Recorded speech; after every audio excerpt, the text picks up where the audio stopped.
Canino also last night. Yeah. Goes over the net. Tolentino sets up. Provido. Nice dig by Adlaw. Oo. A great performance kagabi. Itong si Adlaw. Laput. And Scores for another Lasal. Strong hit this time by Laput.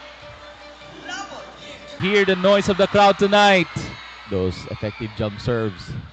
Just like yung kagabi against LPU. Yeah, and that's an the ace! first service ace. Shevana Laput. Shane Duterte will serve.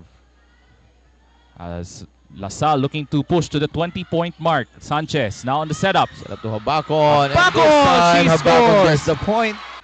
She has been impressive also last night against LPU. Davao, a good receive. Kabatingan, easy over. Chance for Lasal. Reyes now on the setup. Play to Laput. And Attack point for Lasal. Vido will serve. For the Lasal Lady Spikers. good short serve. Sanchez now. Set up to Habacon. Habacon.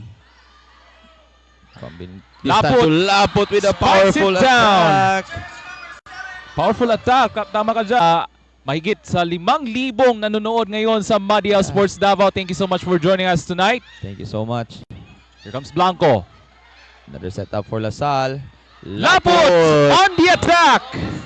Hitting it deep cross.